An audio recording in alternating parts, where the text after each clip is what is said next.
welcome to Gardening Jeans.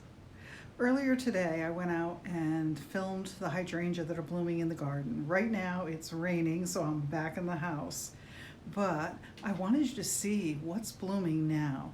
My husband and I are plant collectors, as I've mentioned before, and over the years we've collected all kinds of hydrangea, both the macrophylla, Oakleaf, smooth hydrangea, Panicle hydrangea, and not all of them are in bloom right now, but the ones that are really pretty spectacular. So come on and take a look, and I hope you enjoy this little hydrangea garden tour with me. And just a note, you're going to notice that the big leaf or macrophylla hydrangeas in my garden are all blue. That's because we have very acid soil here in the Northeast. If you live somewhere where the soil is alkaline, basic soil, you're going to get a pink hydrangea. So here in the Northeast we get blue hydrangeas. If you live in California or on the West Coast, you're going to get pink hydrangeas. Here are two lovely hydrangeas that are in the Proven Winners Let's Dance series. The one that's on the right is Let's Dance Blue Jangles. The one that's on the left is Let's Dance Diva. Now, Blue Jangles is considered a mop head type. You can see it's got those very large rounded flowers, while Diva is a lace cap variety. Both of these are Hydrangea macrophylla though. They're both big leaf hydrangea.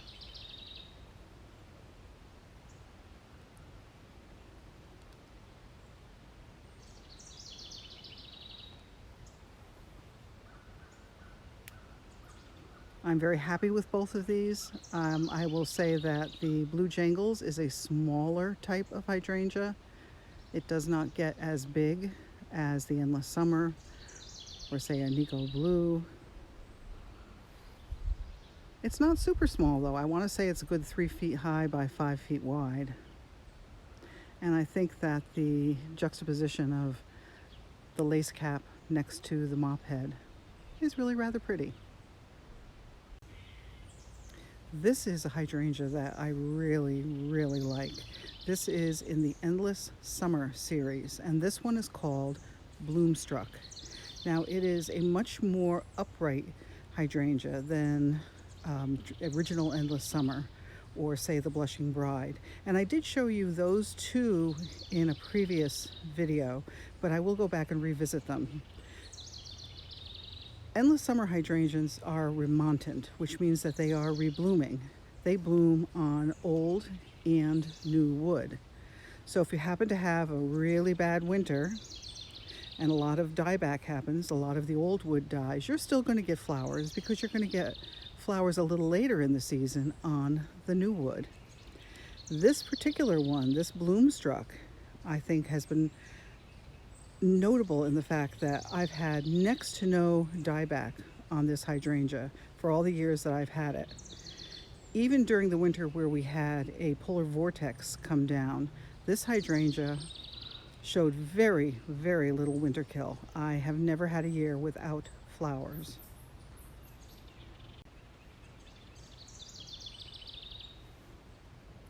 You may also note that this Bloomstruck hydrangea has a more purple hue to it rather than a true blue.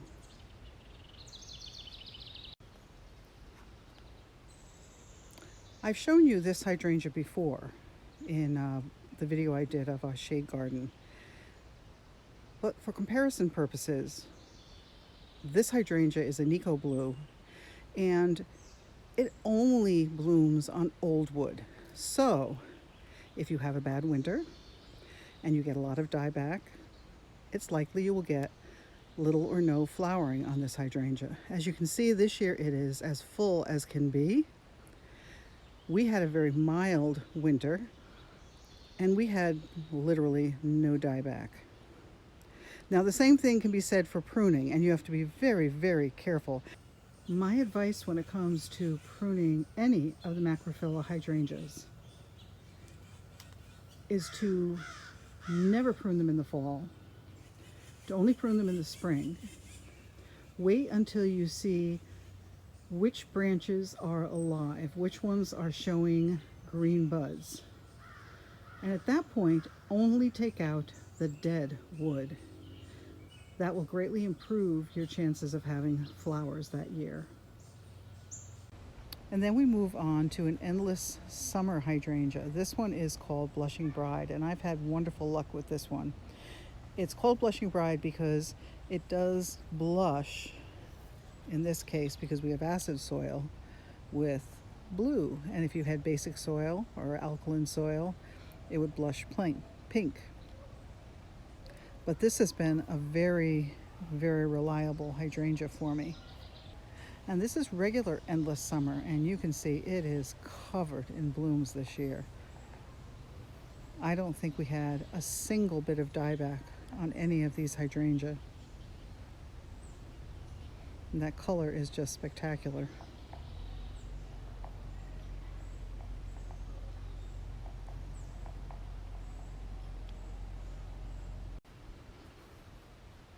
Now, I've shown you these in the pollinator video that I did. And if you've never seen that or you're interested in it, I will put it in the link at the end of this video. These are a mountain hydrangea, or Hydrangea serrata. And this is tiny tough stuff. A very, very, very hardy hydrangea. I don't think that I have ever seen any dieback on these, even during the year that we had that polar vortex come through and everything suffered. Beautiful lace cap flowers.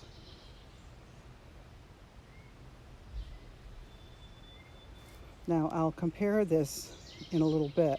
I do have a regular tough stuff, which is a much larger mountain hydrangea. Similar look, but way bigger, you'll see.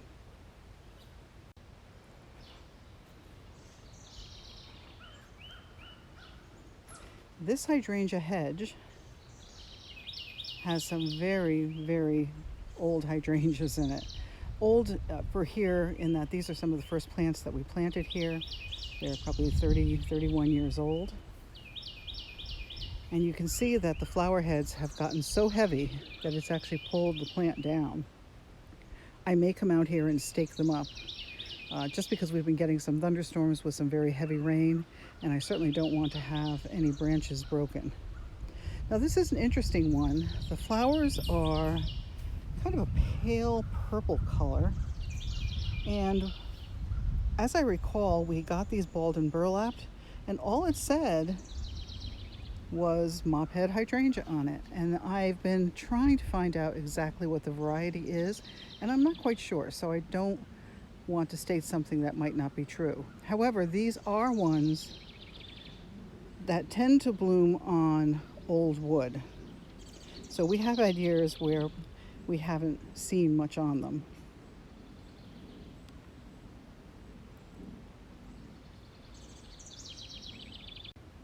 Now next to the mop heads, we've got some absolutely lovely lace cap hydrangeas. Again, this is another old variety.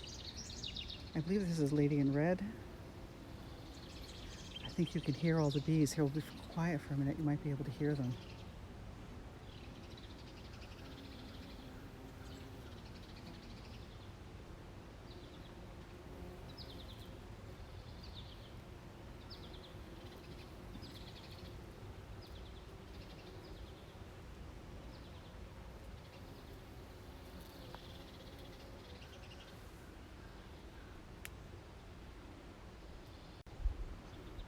Now all of these are very large hydrangea. I want to say that they're 7 feet tall. They're certainly, maybe not quite that tall, 6.5 feet tall. And they get very wide.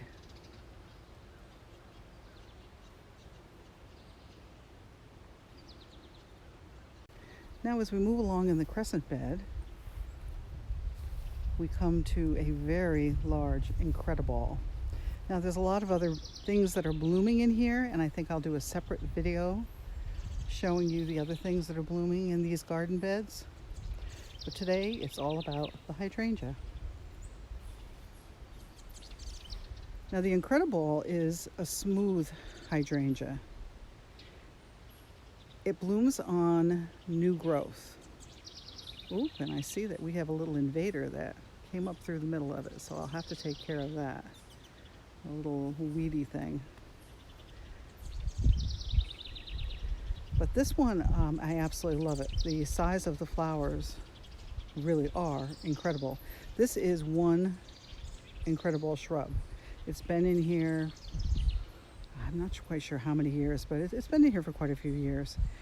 And I want to say that it's a good 5 feet tall by probably 10 feet wide.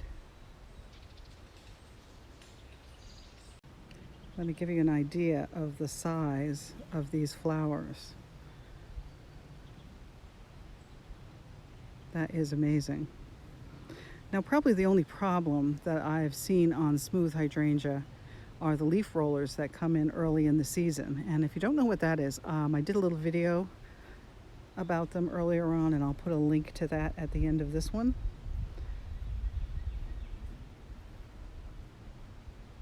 And as we move along, you can probably barely see it. It's behind the foxglove. But there is a bobo hydrangea back there. It's a panicle, and it hasn't actually started doing too much yet. I'll take a closer look at that in a minute. This is another panicle hydrangea, and this is Little Quickfire.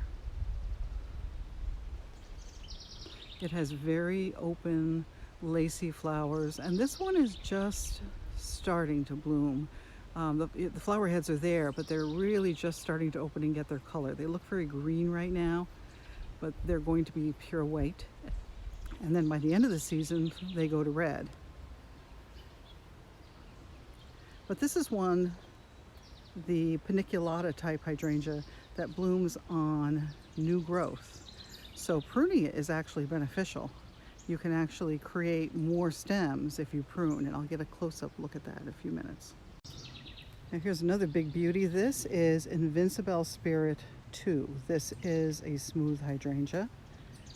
It is a single plant that has got to be, 6.5 feet high, probably by close to 10 feet wide. Beautiful pink flowers, that true pink. And again, the flowers are sizable. You can see with my hand here, they're nice big flowers.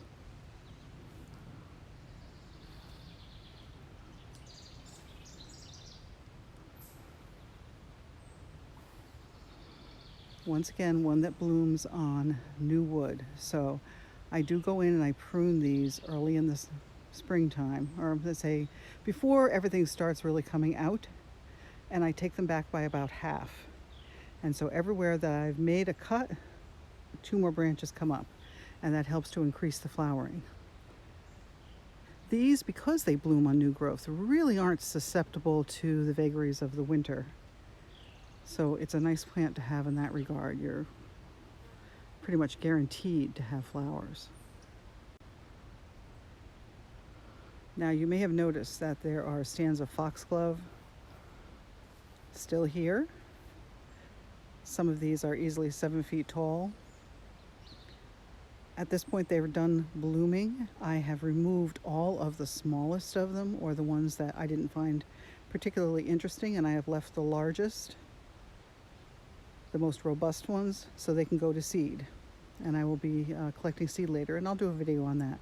But if you're curious about the foxglove, I did a video called Fabulous Foxglove last month, and I will put a link to that at the end of this video. Now here is a Tough Stuff red, and you probably can't see so much in this video, but it is probably 4 to 5 times the size of the tiny Tough Stuff that we took a look at. And I think that the flower color is really interesting. It's blue, and our acid soil has made it blue, but you can see it's kind of edged in this iridescent purple. Very interesting hydrangea. It is a mountain hydrangea, Hydrangea serrata, and it is absolutely beautiful.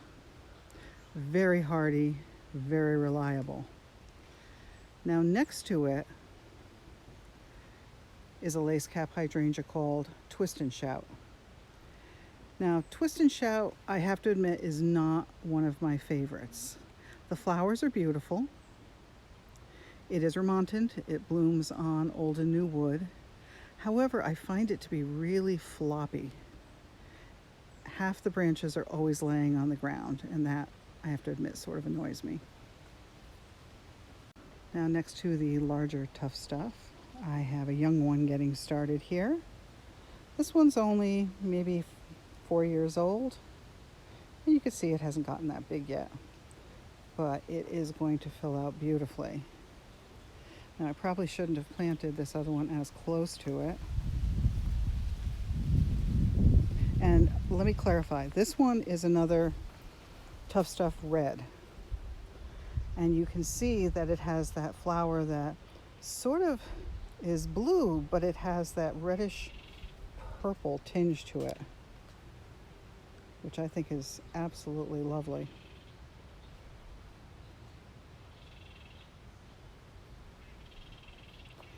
And right next to it is a regular Tough Stuff, not a Tough Stuff Red. And the flowers, although they do tend to be a little purple, don't quite have that same tinge to it. And this corner is very, very shady, extremely shady, which I think might be why these flowers are just getting going now, whereas some of the ones that are in more sun, like the tiny Tough Stuff, are in full bloom. Now sometimes you can have some boo-boos when you buy things. I have no idea what this hydrangea is. And you can see it's a macrophylla, but it's blooming rather late. It is getting going though. It is definitely not what it was tagged to be. So I'm still trying to figure this one out. But it doesn't matter because it still is beautiful and it looks wonderful.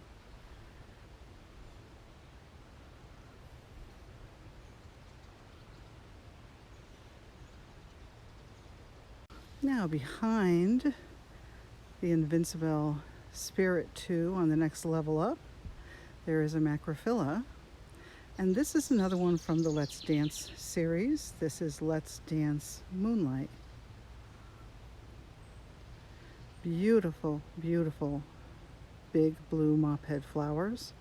It is another one of the remontant macrophylla that bloom on old and new wood. Absolutely beautiful.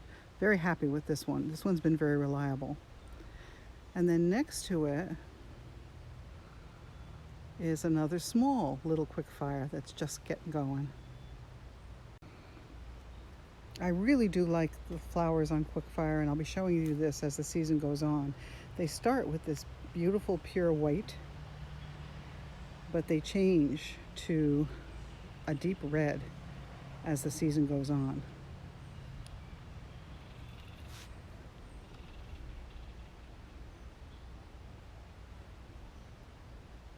Here, I'll give you an idea of what actually goes on with this Twist and Shout. You can see that a lot of branches are very, very low to the ground. They don't hold up well like most of the other hydrangeas do.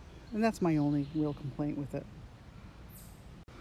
And here is another stand of hydrangeas. These actually were made from cuttings from that hydrangea. I mentioned to you earlier that I'm not entirely sure what it is. That very old one. We noticed that a lot of branches were rerooting at the bottom, and we picked them up and planted them and ended up with this nice additional area.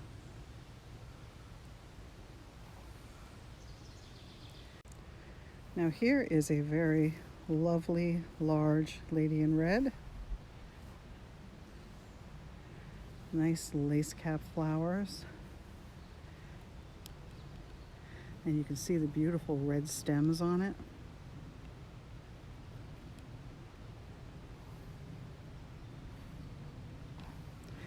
This plant is absolutely gigantic, ginormous. and beautiful. But again, this is one that if we have a very severe winter and there's a lot of dieback on it, you're just not going to get that many flowers.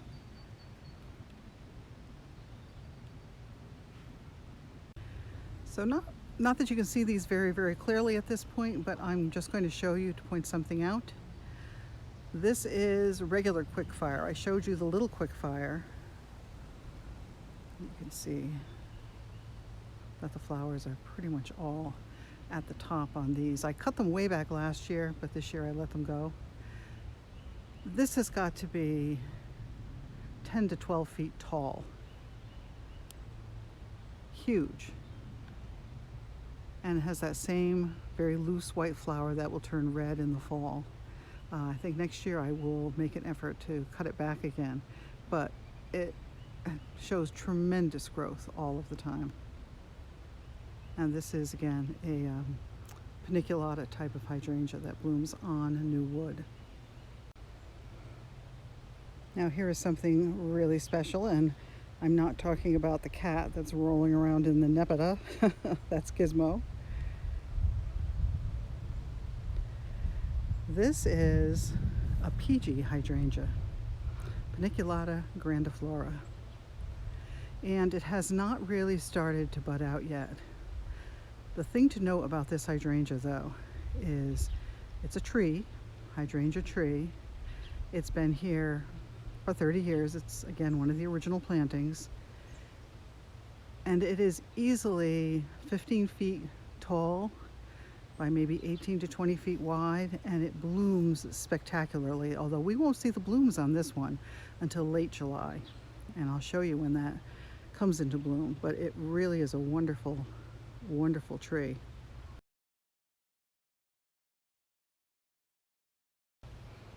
Now this is a little sad.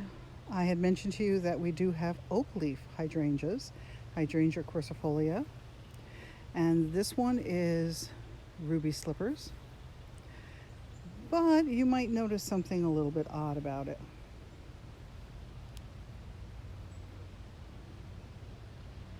Yes, the deer have been eating it badly. They have taken down most of the flowers, and I did spray this. The sprays are not working as well as they used to, I have to say. I think the deer are getting used to them. But this is what the flowers should look like. They didn't get the ones on the top.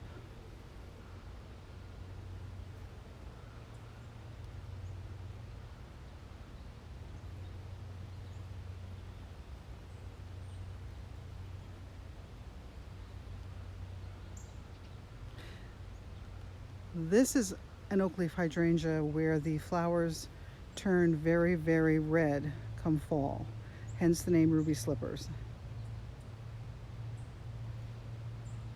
Here is another Oakleaf, and the same thing happened here. The deer came in and ate most of the flower buds. So we're getting some new growth on it. The foliage looks great, but not flowering. Now here is an Oakleaf hydrangea that's doing just fine. This is a Gatsby Moon. It's an area where the deer haven't been able to get at it, but the size of those flowers is amazing. You may notice there is a stake in the middle. I had to stake it up. We've had heavy rains, and with the water and the flowers, it was pulling them right down. But that is a beautiful, beautiful Oakleaf. Now this pretty little guy,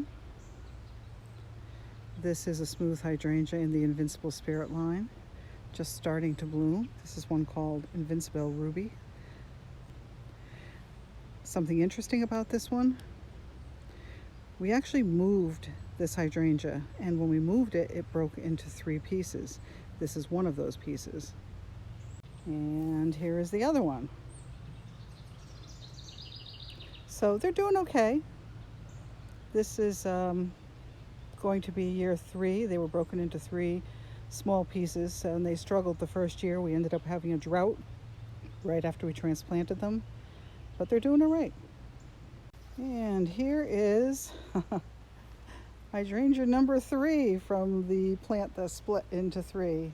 This one was very small, so we stuck it in a pot, But this pot overwintered here, right in the vegetable garden. And as you can see, the plant is doing great, so I'm going to have to find a spot for it. Right, Gizmo? Gizmo. Gotta eat some parsley? He loves to hang around in the garden with us, and he nibbles on all kinds of things. I don't think parsley is bad for a cat. I don't know. Only when he has a fish dinner. Oh. So thank you so much for visiting with me today. I hope you enjoyed this segment on hydrangea. And I hope that you'll visit me again next time on Gardening Gene.